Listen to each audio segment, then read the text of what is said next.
액션 let's go 저 건물을 찾으러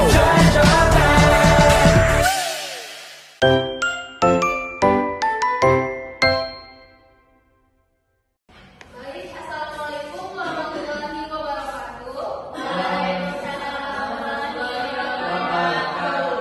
Selamat pagi semuanya. Pagi Bu. Gimana nih keadaannya pada pagi hari ini, sehat? Sehat Bu. Udah sarapan? Belum. Baru sih, kurang semangat gitu. Betul bisa sarapan ya? Iya Bu. Oke, jadi pada pagi hari ini kita akan belajar materi budaya kerja dan K3LK. Sebelumnya masih ingat materi kita sebelumnya? Enggak. Jadi ini lanjutannya dari pertemuan sebelumnya. Sebelumnya kita sudah membahas bagaimana cara kerja yang baik dan bagaimana keselamatan kerja itu. Dan sekarang kita akan lanjutin faktor penyebab dari kecelakaan tersebut.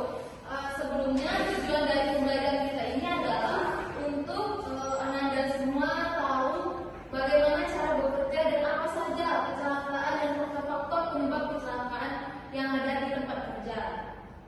Nah, baiknya sebelum kita masuk pelajaran, saya ingin bertanya kepada Ananda semua, kalau misalnya kita kerja itu pasti ada sisi negatif ataupun sisi penyebab kecelakaannya tidak? Walaupun kita bekerja di kantoran, bukan di outdoor. Menurut Ananda semua, itu tuh pasti ada nggak penyebab kecelakaan atau sisi apa ya gitu? Ada atau tidak? Walaupun kita di dalam ruangan ber-AC gitu. Ada. Nah, jadi kita akan bahas ya. Yang pertama ada faktor penyebab kecelakaan. Coba yang cowok, ketua kelas kita coba baca dulu. Apa itu faktor penyebab kecelakaan? Faktor penyebab kecelakaan bisa karena hal sepele seperti lingkungan, tidak terawat, atau juga karena kelalaian manusia yang tidak sengaja karena terlalu bekerja. Ini ada beberapa penyebab kecelakaan. Ada yang pertama yaitu faktor pekerja. Kecelakaan yang terjadi karena faktor manusia bisa terjadi karena ingin cepat selesai bekerja karena terburu-buru menyebabkan hasil pekerjaan yang tidak maksimal. Contoh Lanjut, persiapan tidak maksimal. persiapan tidak maksimal, bekerja dengan persiapan akan teratur bila tidak disiapkan maka waktu panjang dan hasil yang kurang baik.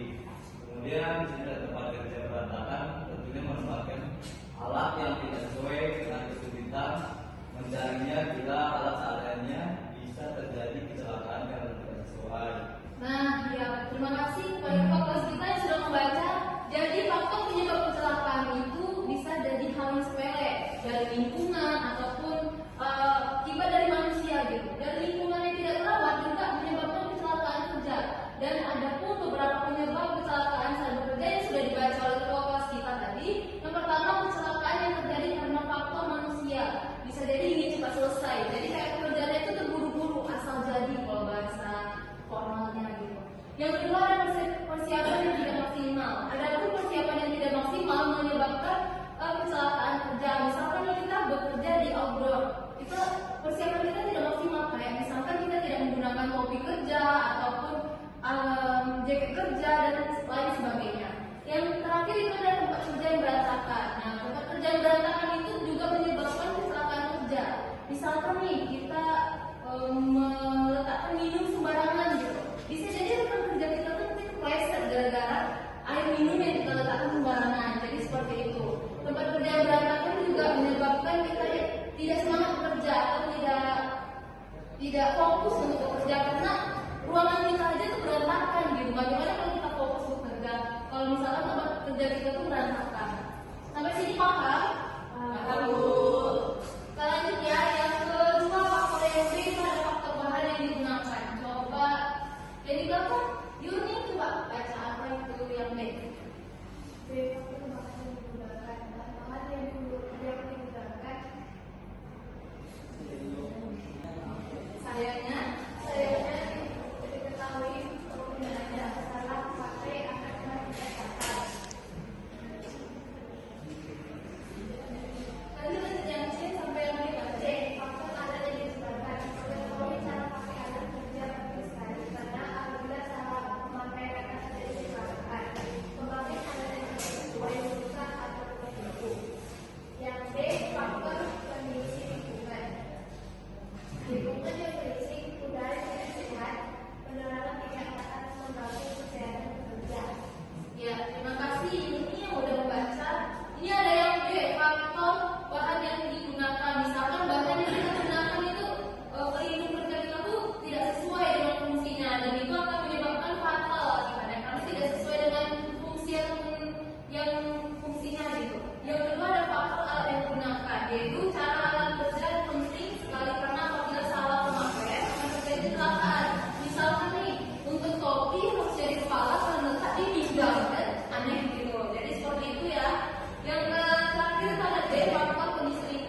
karyawan. Misalnya karyawan cewek itu pakai high heels tuh. Kalau misalkan lantainya licin ataupun merah atau gimana bentuknya itu kan pasti kena gitu sama karyawan yang berhigh heels gitu. Yang kedua ada kelembapan ruangan menyebabkan gedung mudah berjamur juga berpengaruh pada penyimpanan arsip kertas menjadi mudah hancur. Nah misalnya kalau bangunan kita itu berjamur-jamur maka arsip kantor itu akan apa? Akan rusak. Makanya jadi faktor kecelakaan kerja itu juga bangunan lantai gitu seperti itu lah ya. Yang ketiga bangunan yang tidak terawat atau atap jebol dan mengganggu pekerjaan. Misalkan nih ini apa? Atap kita bocor kan mengganggu pekerjaan kita kan? Pekerjaan tidak fokus gitu. Misalkan kalian ini lagi komputer biasa nih lagi ngapain transaksi tiba-tiba bocor basah transaksinya. Itu kan mengganggu juga kan? Sampai sini paham? Ini ada juga faktor yang berhubungan dengan alat yang digunakan. Tadi kan ada dua faktor. Yang pertama faktor berhubungan dengan bangunan dan yang ini alat perkantoran. Yang pertama ada penempatan yang berat diletakkan paling bawah. Misalkan tuh yang paling soft, yang paling mudah hancur diletakkan paling bawah kayak gitu. Yang kedua ada penempatan peralatan kantor yang mengganggu dalam beraktivitas. Misalkan nih meja makan diletak di dekat kerja, kan nggak masuk akal kan? Masuk akal nggak? Nggak. Yang ketiga ada benda-benda yang seperti penempatan siku, almari agar tidak menimbulkan cedera. Misalkan ini kayak sudut meja gitu. Paham kan? Ya. Prosedur aman bekerja di kantor. Coba baca. Nabila ya, coba ya. Prosedur aman bekerja di kantor yang pertama, tangga tidak boleh untuk menyimpan penumpukan barang. Beraktivitas di tangga dapat mengganggu lalu lalang orang yang akan naik turun tangga. Kedua, yang menggunakan lorong dan tangga diatur wajib berjalan di sebelah kiri, meminimalisir berpapasan yang menyebabkan saling bertabrak. Ketiga, ada karyawan yang membawa barang berat supaya menggunakan troli dan berjalan sambil lagi barang. Nah, ini sampai sini ada yang paham nih enggak maksud dari statement ini? Tangga tidak boleh untuk menyimpan tumpukan barang. Misalkan nih tangga kalau letak barang-barang kalian di tangga itu mengganggu berjalan kan? Nah, kayak gitu. Yang kedua menggunakan lorong tangga diatur berjalan di sebelah kiri dan misalnya kayak gini. Lorong itu kita bedain yang mana mau masuk, yang mana keluar. Jadi nggak bentrok. Sampai sini paham? Yang terakhir karyawan membawa barang berat supaya menggunakan troli pada perjalanan di barang. Misalkan nih nggak mungkin kalian yang membawa kertas bertumpuk-tumpuk di tangan gitu.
Makasih ya Safira. Jadi berikut pengelolaan kebakaran gedung ini ada 1, 2, 3, 4, 5, 6, ada 6. Ibu mau nanya nih kepada anda semua, dari teman itu udah pernah lihat langsung nggak belakang? Ya. Sudah? Ya. Jadi bisa dibayangkan bagaimana bentuknya ya? Ya, Bu. Kelanjutan pertolongan pertama pada kecelakaan atau P3K. Adapun tujuan dari P3K ini adalah perawatan awal korban, penyelamatan dini nyawa korban, mempertahankan daya tahan, terus meringankan penderitaan korban dan mencari pertolongan lanjutan. Biasanya P3K ini nampaknya di mana sih, kelihatan barang itu di mana biasanya? Bukan ada. UKS, sekolah ya. Terus Oke. ini yang perlu dilakukan pada pertolongan pertama, tenang, menangani orang kecelakaan, tidak boleh panik. Kalau misalkan kita panik, itu nggak akan selesai. Sampai sini paham? Nah, jadi kita kalau ngapain orang yang kecelakaan ataupun apapun gitu, kita harus tenang gitu dalam mengapain dia gitu. Terus ada singkirkan korban ke tempat yang lebih aman. Gak mungkin kan orang kecelakaan di tengah-tengah jalan aja dibiarin gitu kan? Legal nggak kayak gitu? Nggak kan? Terus cek pernapasan. Tahu kan cek pernapasan?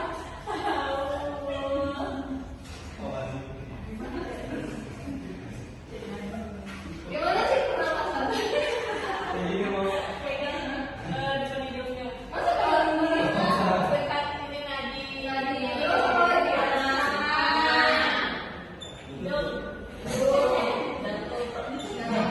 Jadi kayak gitu ya. Terus sekarang kalau pusat kesehatan misalkan ke klinik terdekat atau masuk terdekat. Terus penempatan ruang P3K tidak jauh dari tempat kerja. Usahakan ada di kamar mandi ataupun dekat kamar kerja gitu. Tempat meja kanan. Terus bersih, tenang dan ada ventilasi pintu lebar cukup untuk memindahkan korban. Ini bentuk dari P3K. Ini untuk apa ini teman? Ada bilicin. Do you have any question? Apakah ada pertanyaan sampai sini? Iya. Paham? Paham. Oke, kalau paham, saya akhiri ya pertemuan kita pada pagi hari ini. Mudah-mudahan apa yang saya sampaikan dapat bermanfaat dan menambah ilmu untuk anak-anak semua bagaimana faktor kecelakaan kerja dan lebih berhati-hati kalau misalkan anak-anak semua itu sudah bekerja. Sekian dari Ibu. Apabila ada kata-kata yang